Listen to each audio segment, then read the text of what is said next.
Well, what have we here? McDonald's is removing ESG from parts of its website amid a conservative backlash against woke capitalism.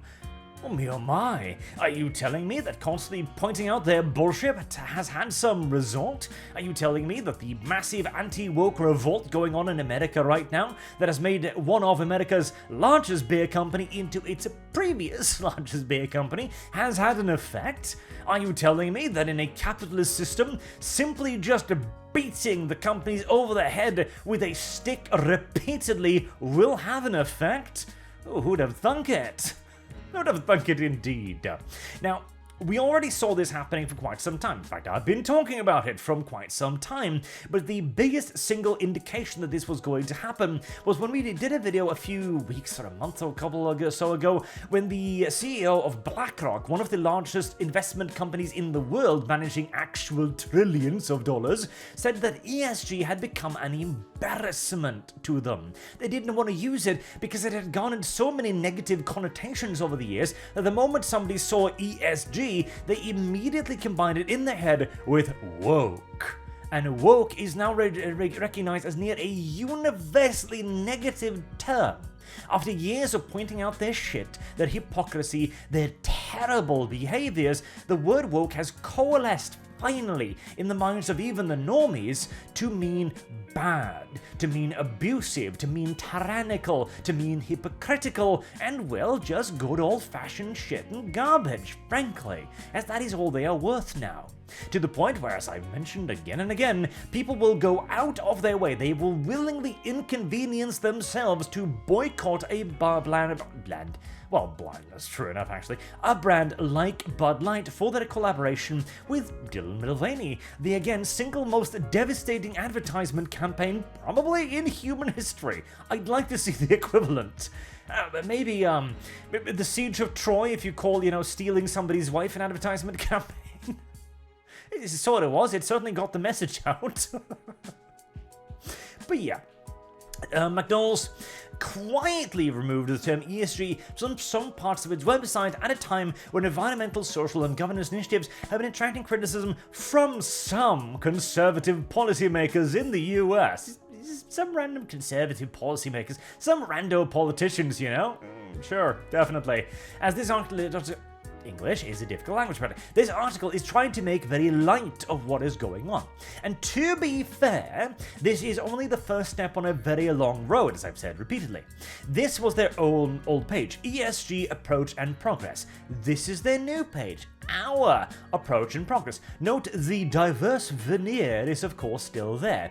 The wording itself remains mostly unchanged. It's not like they randomly pumped in a bunch of white dudes, flexing or anything like that. No, this is going to be a very delicate process for most of the companies because you will still be yelled at if you don't do what the progressives tell you to do. McDonald's declined to comment on the change but affirmed its commitment to reporting annually on its progress on social and environmental goals, an announcement that they released earlier this month, before changing everything, giving them the largest amount of leeway. Because of course, most of the establishment is still progressive. You still have the pride flag flying on the White House at equal and indeed higher elevation than the United States flag. The grassroots, the man in the street, the basic person has long since revolted against woke and will damage any company that tries to use it against him, as both of course Bud Light has experienced, many entertainment entities has experienced as well, with repeated enormous box office flops and entire entertainment series that should be slam dunks, like Lord of the Rings, Rings of Power for example, turning into enormous money sinks to the point of leading to damn near investor revolts because of how enormous a F-up they were. And now that the ESG of themselves are no longer pouring money into these companies, well, the companies finally have to look to the regular dude in the street again. As I've talked about on multiple occasions previously, the reason why ESG was pushed so heavily was because they were in essence an alternative revenue source. Instead of selling this guy a hamburger, they could sell their company's politics to an investment firm, and they'd get a hell of a lot more money than damn near any number of hamburgers they could potentially sell. But with the investment firms now actively shying away from any suggestions of ESG or woke because the amount of money in the world is simply falling. People are becoming poorer, inflation is exploding, money is becoming harder to come by, so people actually have to earn it again. Companies can't rely on simply living off continued investments. They're going to have to sell this guy a fucking hamburger at some point.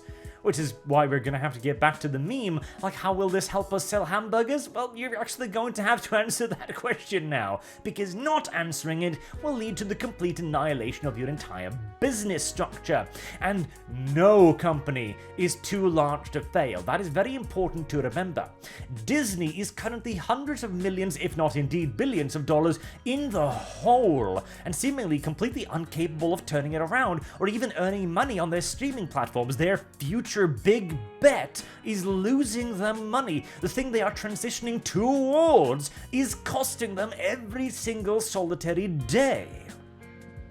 Even McDonald's might not survive if it turns into the social stigmata equal to Bud Light. If the M becomes as bad as the blue can with a smiling face on it, even McDonald's will crumble.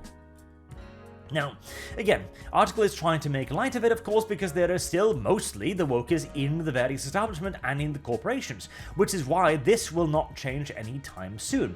It will still be the token black woman sitting there being diverse, opposite the white person looking away, looking like, ah, yes, we're having a good time here. We're totally progressing toward a greater future. We are concerned about social and governmental issues. It will continue for a while yet, as the company pay lip service to the people they hope will at the very least leave them alone or potentially even buy some of their products. It is the equivalent of the Warhammer is for everyone announcement. When Games Workshop went, oh yeah, we hate those damn little bigots, those bad person peoples. By the way, would you like some racist space marines that kill everything they come across that isn't a human? It's our primary product line. In fact, we're going to try to sell them to you again, as it turns out. Because at the end of the day, all the companies really care about is getting some damn money in their pocket. And seeing as they haven't been able to do so for quite some time, they are no doubt beginning to panic and beginning to right the ship, which will, again, take years. I've been warning about this for probably a year or two now, and I'm going to keep warning about it for another year or two. As these massive corporations, they don't turn on a dime. Hell, first and foremost, you've got to clear the internal ranks. Netflix started on this already quite a while ago, probably a year ago, when they started pruning out the wokers in their ranks, saying that if you're not willing to make good entertainment, you're not welcome here. And Netflix, to their credit, has been producing a lot more hits than Disney Plus, because they have begun to realign themselves much better, much quicker, much earlier, and more effectively as well, focusing in on more entertainment than just repeated failures, even as they too will continue to have to offer up a few sacrifices here and there to the diversity gods in order to maintain their "please don't bully us, we don't want to be cancelled by the left either" rating. As we're in the bottom of the waves right now, where if a company speaks out too loudly against either directions, it is now equally likely to be cancelled from both left and right, which is incidentally the exact position we need to be in to begin pushing it towards more of an equilibrium again. If we manage to arrive at the perfect situation where both sides are getting cancelled to a certain degree, then maybe we could all, and this is a ridiculously hopeful notion, I recognize it firsthand, we could arrive at a position where both of us go, maybe we shouldn't do this. Maybe this incredibly mutually destructive tactic should simply be considered, off limits, and that we should actually in fact turn anyone who tries to engage with it into a persona non grata instead. Maybe we should even go back and purge our ranks of the people who encouraged this in the first place. Wouldn't that make for a vastly superior universe? I think so. Are we going to achieve it? Oh, not a hope in everlasting hell. But I will enjoy a nice, long period of right-wing cancel culture before eventually needing to probably turn against that as well. But, at least I'll get a few years of enjoyment out of it. That's always the happy part, and we can always pray that the pendulum doesn't swing too far, even though I feel the need to warn of that every time I talk about this, because it probably will. And it will be funny for a very long time. Let's just hope it ends with that, shall we? As McDonald's is but one of many titans to fall. Until next time, I've been Arch. Thank you all very much for watching, and I do hope to see you all again soon. Till then, have a good day.